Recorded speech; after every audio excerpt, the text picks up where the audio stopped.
ऐसा नहीं है कि केवल डॉक्टर अंबेडकर की ही विचार पे, उनके पुस्तक पे रिजर्व बैंक की स्थापना हो गई।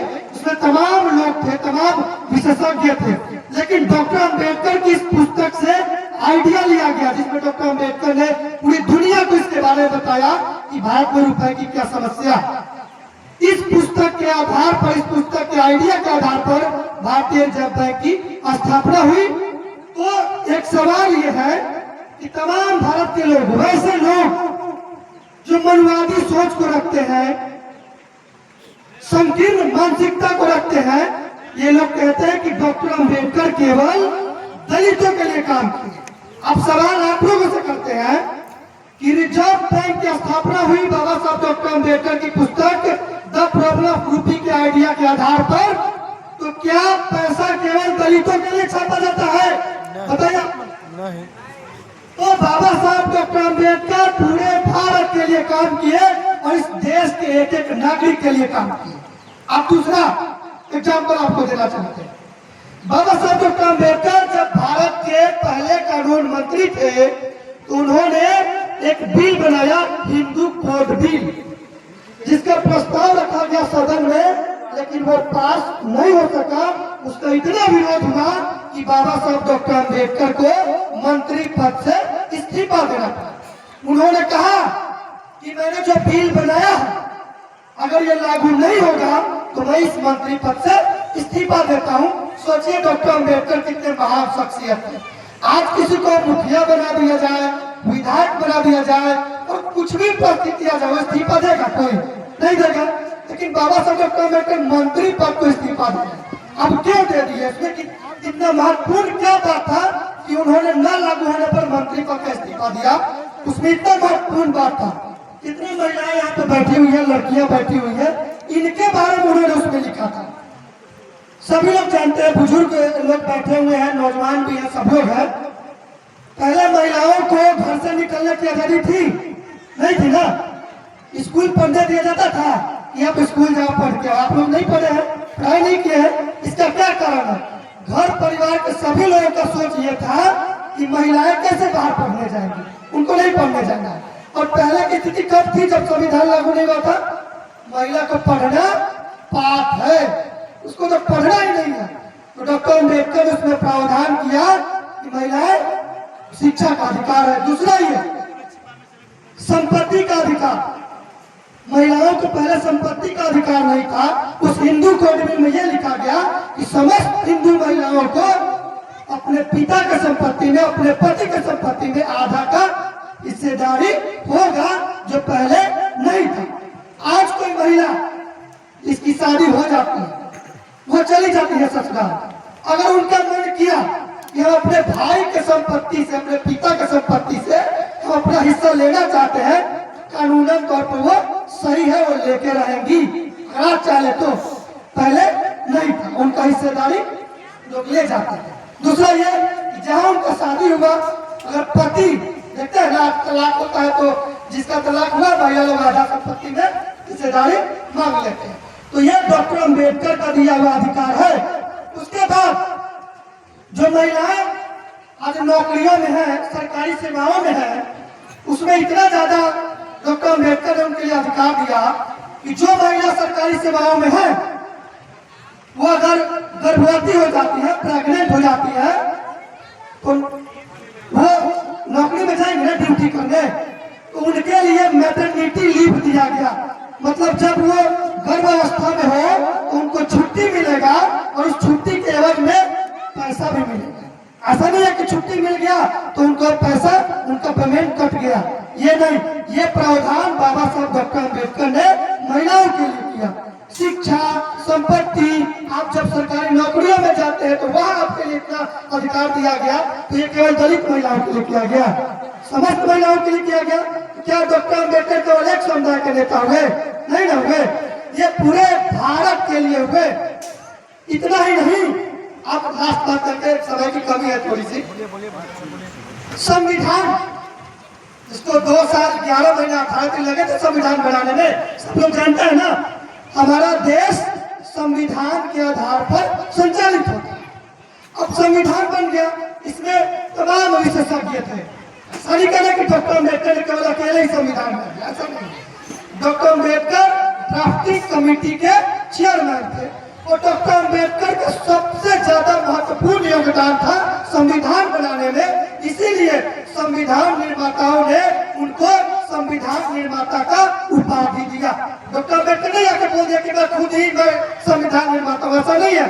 उनको तमाम संविधान निर्माताओं ने कहा कि आपने अथक परिश्रम से भारत का संविधान बनाया है, इसीलिए आपको संविधान निर्माता का उपाधि दिया जाता है। इसका प्रमाण है बाबा साहब डॉक्टर अम्बेडकर अपने राइटिंग से स्पीचेस में लिखते हैं कि जब वो कोलंबिया यूनिवर्सिटी से पढ़ के आ गए थे, पीएचडी वगैरह करके आ गए थे, यहाँ जब संविधान लिख लिए, संविधान के निर्माता बन गए, उसके बाद अमेरिका का जो कोलंबिया यूनिवर्सिटी है वहां से इनको इनवाइट मिलता है कि आप आइए, आप हमारे विश्वविद्यालय के छात्र हैं, आप हमारे यहाँ आइए, आपने दुनिया का नाम रोशन किया है, हमारे विश्वविद्यालय का नाम रोशन किया है, जो इतने बड़े भारत देश का संविधान आपने लिखा है। उन्होंने उनको बुलाया और उन्होंने सम्मानित किया। कहा? कोलंबिया यूनिवर्सिटी में, जहाँ बाबा साहब डॉक्टर अम्बेडकर को सिंबल ऑफ नॉलेज कहा गया, ज्ञान का प्रतीक। कहा? अमेरिका में। और यहाँ हमारे लोग क्या करते हैं? बाबा साहब की मूर्ति तोड़ते हैं। अब ये कि संविधान से पूरा देश संचालित होता है किसी दलित समाज, पूरा देश होता है तो पूरा देश सभी नागरिकों का है किसी दलितों का, सभी नागरिकों का है। तो बाबा साहब डॉक्टर अम्बेडकर दलितों के लिए हुए, सिर्फ नहीं हुए, पूरे भारत के लिए, यहाँ तक कि विश्व के नेता है बाबा साहब डॉक्टर अम्बेडकर। लेकिन ये मनवादी लोग, जो संकीर्ण मानसिकता के लोग, ऐसा क्या करते हैं कि बाबा साहब सिर्फ दलितों के हैं, फलाने जात के हैं, वो इसलिए ऐसा करते हैं कि वो सिमट कर रह जाए वहीं पे। लेकिन बाबा साहब ने क्या कहा था? शिक्षा शेरनी का वो दूध है जो जितना पिएगा उतना ही दहाड़ेगा। तो हम लोग पढ़ाई करेंगे और इतिहास को पूरे देंगे और वहां से पढ़ के समाज को बताएंगे और उसके संकीर्ण मानसिकता को सफल नहीं होने देंगे।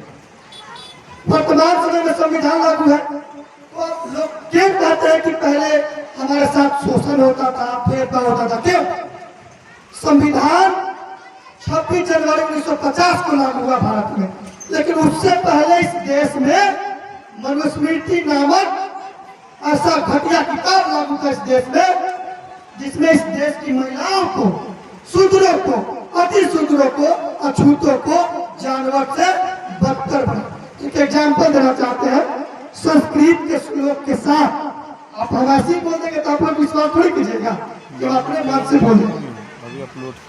मनुस्मृति का एक श्लोक है, सत्य नापी ही शूद्रे न कार्यो धन संचय, शूद्रो ही धन मासदा ब्राह्मणा नेव बाधते।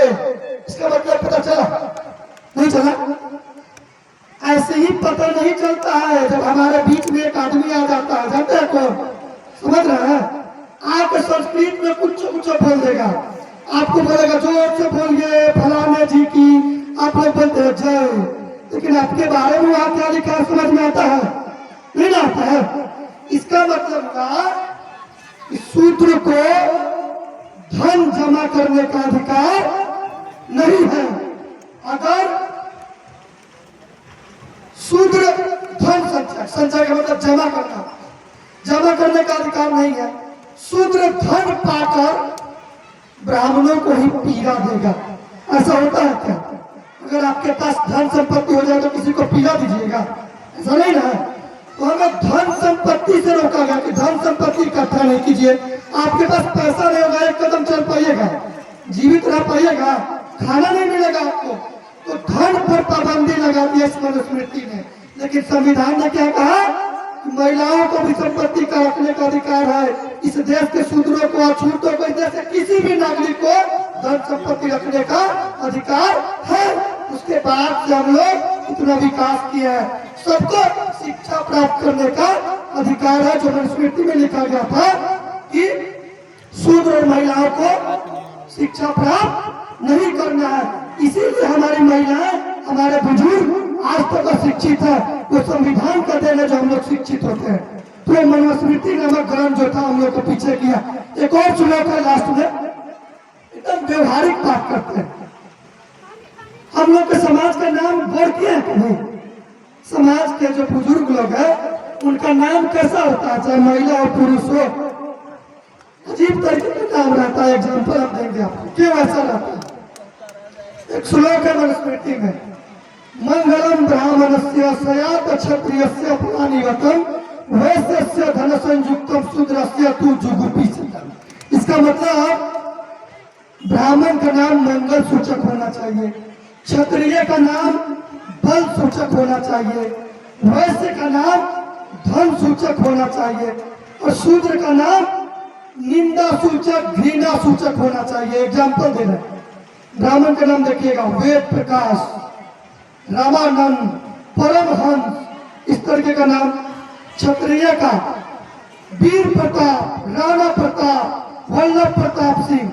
वैश्य का चंद्रभूषण, करोड़ीमल, धन्ना सेठ। शूद्र का ये बुढ़ाई, मंगरू, झिंगू, कबूतरी, फुलझड़िया, पियरिया, सुतना, बुधना, इस तरीके का नाम रहता है नहीं था पुराने लोगों का। क्या वैसा नाम था, क्या वैसा नाम, ऐसा नाम है ना लोगों का, पियरिया, कबूतरी, फुलझड़िया, क्या नाम है। अगर हम लोगों से पूछ दिया तो आपकी दादाजी का क्या नाम है, तो बोलने से पहले 5 बार सोचते हैं क्या बोले। अजीब तरीके का झिंगू का नाम, मंगरू, बुढ़ाई, दसई, रावण, सुंदर, मुन्नू, उन लोगों का नाम ऐसा देखते हैं नहीं ना देखते हैं। और हम लोग को इतना गुलाम बनाया गया, शिक्षा संपत्ति से दूर रखा ही गया, नाम में ऐसा नाम दे दिया गया। बच्चा जन्म ले जाएगा तो लोग क्या कहते हैं, वो सतवास पकड़ लिया है, खरमास पकड़ लिया है, चलो उनसे नाम रखवाते हैं। किन से, उन्हीं से, समझ रहे हैं ना। अब जाइएगा तो पूछेगा किस दिन जन्म हुआ था तुम्हारा बेटा का, सोमवार को जाओ सुधना, बेटी है तो सुधनी, मंगलवार को मंगली, मंगला, बुधवार को बुधनी, बुधना, जाओ नाम रख दिया। जाओ खुरपी पकड़ा देना हाथ में, कलम नहीं, खुरपी पकड़ा दो, काम वाम करेगा। ऐसा ही होता था ना पहले, तो हम लोग जाकर नाम रखवा देते तो घटिया नाम रख देता था कि आप लोग जैसी किसी को नाम बताइए आपको पहचान जाएगा कि आप किस जाति से है, किस वर्ण से है, बस उसके बाद क्या होगा, आपसे घृणा करना, छुआछूत करना शुरू कर देगा। लेकिन संविधान ने कहा कि अब 26 जनवरी 1950 से जब भारत का संविधान लागू हुआ, सभी नागरिकों को आजादी मिल गया कि जिसको जो कपड़ा पहनना, जिसको जो नाम रखना है, जिसको जैसे रहना है वैसे रहेगा। तो हमारे लिए क्या महत्वपूर्ण है, संविधान या मनुस्मृति।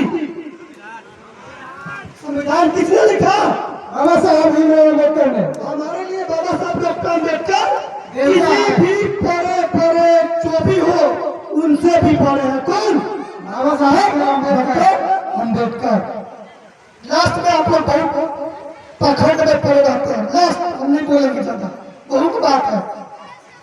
स्वर्ग नरक से डरते हैं आप लोग, स्वर्ग नरक से। किसी का निधन हो गया तो कुछ नहीं करेंगे, दान दक्षिणा, तो पिताजी पता नहीं स्वर्ग में जाएंगे कि नरक में जाएंगे।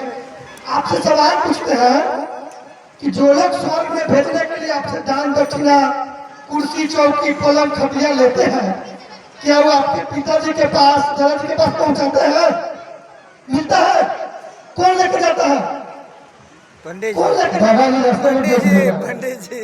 जाता है ना। आप उनसे पूछिएगा कि ये बताइए कि जिंदा कोई स्वर्ग गया नहीं, मरा हुआ कोई वापस आया नहीं, तो आपको कौन बता दिया कि स्वर्ग नरक कहाँ है, बताया कौन, आप ही को पता है। अभी हाल ही में ना हमारे देश के वैज्ञानिकों ने चंद्रयान 3 को लॉन्च किया, चंद्रमा पर किया ना। तो वैज्ञानिक दौर में आज वैज्ञानिकों को पता नहीं चला कि कहाँ स्वर्ग और कहाँ नरक है। और ये 5वां फेल को पता चल गया कि आसमान में ये ब्लू वाला को छेद करके आपके पिताजी को पहुंचा दिए। झूठ बात है कि नहीं, है ना। तो इसके नाम पर भी आप लोग ठगाइती मत होइए, ठगाइए नहीं। किसी का मृत्यु हो जाए तो मृत्यु भोज भी नहीं कीजिए। किसी का मृत्यु हो जाता है तो आप लोग रोते हैं कि हंसते हैं, क्यों रोते हैं, क्योंकि दुख होता है तो दुख में भोज खाइएगा नहीं ना। एक बकरी मर जाता है, कुत्ता का जो बच्चा हो, चाहे उसका माँ हो या पिता हो, बहुत दुखी हो जाता है। उसको दीजिए कुछ खाने के नहीं खाए। हम आदमी हैं, आदमी मर गया, कल होकर भोज खाएंगे, 2 दिन बाद फिर जिलेबी रसगुल्ला सब खाने लगते हैं। बताइए ये शोभा देता है? तो ये तो नैतिकता की बात हो गई। और दूसरा, जब किसी का निधन हो गया, कमाने वाले चले गए, लाखों लाख रुपए खर्चा करके कर्ज में चले जाते हैं, आपका विकास होगा? नहीं ना होगा। तो ये सब छोड़िए, बहुत सारी बातें हैं। जब कभी और मौका मिलेगा तो हम लोग बात करेंगे। स्वर्गीय श्री राम महतो जी जो स्वर्ग में जीवित में ही स्वर्ग में है, ये बताएंगे कि क्या क्या लॉजिक है इसके पीछे। तो बहुत बहुत धन्यवाद आपका, आपने हमारी बातों को बड़े ध्यान पूर्वक सुना, इसके लिए बहुत बहुत धन्यवाद। मन संचालक महोदय को बहुत बहुत धन्यवाद। और संतोष भैया, संतोष अम्बेडकर जी जो वरीय प्रदेश उपाध्यक्ष भीम आर्मी का, इनका भी बहुत बहुत धन्यवाद। इन्होंने पूरे अथक परिश्रम से आप लोगों के बीच में आकर समाज को जागरूक करने का विरा उठाया है। और ये 2016 से ही जमीन पर जाकर वास्तव में समाज को जागरूक करने का प्रयास किया है। और उसका नतीजा है कि आज हम लोग इतने संख्या में बैठे हुए हैं। तो इनके लिए भी जोरदार ताली होना चाहिए। स्पेशल फूड चेन के माध्यम से बच्चों को निःशुल्क शिक्षा भी देते हैं, तो इनका सपोर्ट कीजिए, इनको आगे बढ़ाइए। बहुत बहुत धन्यवाद। हमारे साथ होने लगेगा जय जय जय जय जय भीम, जय भीम, जय भीम, जय जय जय जय जय भीम, जय भीम, जय भीम। नमो बुद्धाय।